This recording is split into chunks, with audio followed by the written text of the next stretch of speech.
ذرا سوچئے، ایک ہی دن اور 3 بالکل مختلف کہانیاں۔ ایک طرف پورا خطہ جیسے جنگ کی آگ میں جل رہا ہے، دوسری طرف بند دروازوں کے پیچھے خفیہ بات چیت چل رہی ہے، اور تیسری طرف ایک ملک ہے جو اپنا قومی جشن منا رہا ہے۔ اب سوال یہ ہے کہ یہ تینوں کہانیاں جو اتنی الگ لگتی ہیں آپس میں جڑی کیسے ہیں؟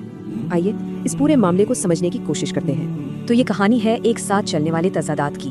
کھلے عام حملے بھی ہو رہے ہیں، پس پردہ خفیہ سفارتکاری بھی چل رہی ہے، اور اسی دوران ایک قوم اپنے فخر کا اظہار بھی کر رہی ہے۔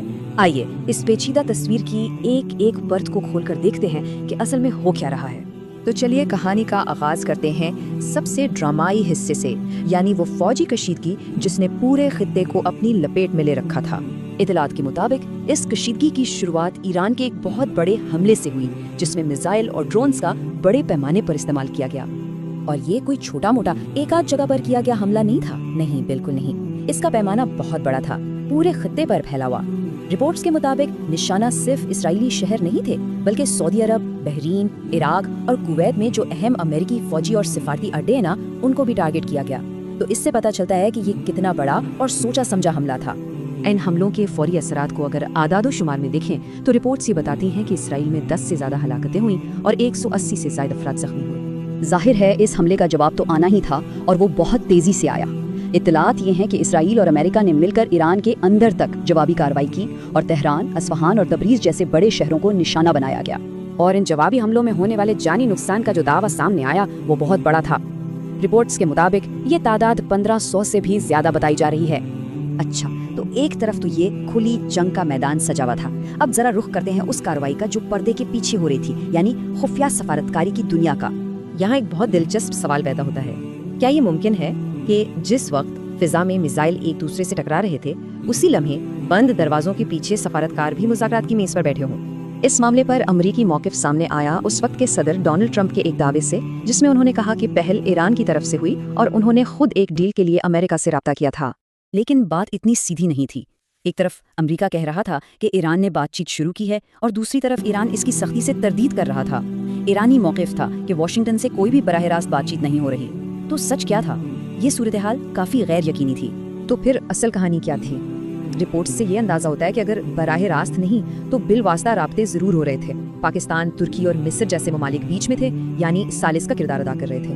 یہی ممالک دونوں طرف کے پیغامات ایک دوسرے تک پہنچا رہے تھے، اور خاص طور پر کہا جاتا ہے کہ پاکستان نے اس کشیدگی کو کم کرانے میں مرکزی کردار ادا کرنے کی کوشش کی۔ چلیں اب ان فوجی حملوں اور خفیہ مذاکرات کے اثرات کو دیکھتے ہیں، کیونکہ یہ اثرات صرف سفارتی گلیاروں تک نہیں رہے بلکہ عالمی معیشت پر بھی فوری طور پر محسوس کیے گئے۔ تو جیسے ہی یہ افواہیں پھیلیں کہ شاید کشیدگی کم ہو رہی ہے اور کوئی ڈیل ہونے والی ہے، عالمی منڈیوں نے، خاص طور پر تیل کی مارکیٹ نے اس پر فوری رد عمل دکھایا، اور اس کا اثر فوری طور پر نظر آیا۔ جیسے ہی یہ خبریں مارکیٹ تک پہنچیں کہ شاید کوئی ڈیل ہو رہی ہے، تیل کی قیمتیں گرنے لگیں۔ امریکی خام تیل 10% نیچے اور برنٹ کروڈ 12% سے بھی زیادہ سستا ہو گیا۔ یہ ہمیں صاف صاف دکھاتا ہے کہ عالمی سیاست میں ایک چھوٹی سی ہلچل بھی عالمی معیشت میں کتنا بڑا طوفان لا سکتی ہے۔ سب کچھ آپس میں جڑا ہوا ہے۔ تو اب اس تمام کشیدگی، میزائلوں اور خفیہ بات چیت سے نکل کر ایک بالکل ہی مختلف منظر کی طرف چلتے ہیں۔ ایک ایسا منظر جہاں علاقائی بحران کے بجائے قومی فخر کا جشن منایا جا رہا تھا۔ اور یہ بات بہت ہی دلچسپ ہے کہ جس وقت پورے خطے پر جنگ کے سائے تھے، انہی دنوں میں وہ ملک جو ثالثی کی کوششوں میں پیش تھا، یعنی پاکستان، اپنا قومی دن منا رہا تھا۔ واگا بارڈر پر اس دن کے مناظر دیکھنے لائق تھے۔ ہر طرف حب الوطنی کا جوش و جذبہ، لوگوں کا ایک بہت بڑا ہجوم، اور پاکستان رینجرز کی وہ شاندار پریڈ جس نے سب کے دل گرما دیے۔ یہ تقریب اصل میں عوام اور ان کی سیکیورٹی فورسز کے درمیان ایک مضبوط رشتے کو ظاہر کر رہی تھی۔ اور اس جشن کی روح کو سمجھنے کے لیے ہمیں شاعر مشرق علامہ اقبال کو یاد کرنا ہوگا، جن کی شاعری اور فکر نے ہی برصغیر کے مسلمانوں میں ایک الگ وطن اور آزادی کا وہ شعور پیدا کیا تھا جس کا نتیجہ پاکستان کی صورت میں نکلا۔ تو اس ساری بحث سے ہمیں کیا سیکھنے کو ملتا ہے؟ پہلی بات تو یہ کہ جنگ اور امن کی کوششیں، یعنی کھلا تنازع اور خفیہ سفارتکاری، ایک ہی وقت میں ساتھ ساتھ چل سکتی ہیں۔ دوسری بات یہ کہ عالمی سیاست میں ہونے والی کوئی بھی کشیدگی براہ راست معیشت پر اثر انداز ہوتی ہے۔ اور تیسری اور شاید سب سے اہم بات یہ کہ بڑے سے بڑے علاقائی بحران کے باوجود قوموں کی اپنی زندگی اور شناخت کا سفر کبھی نہیں رکتا۔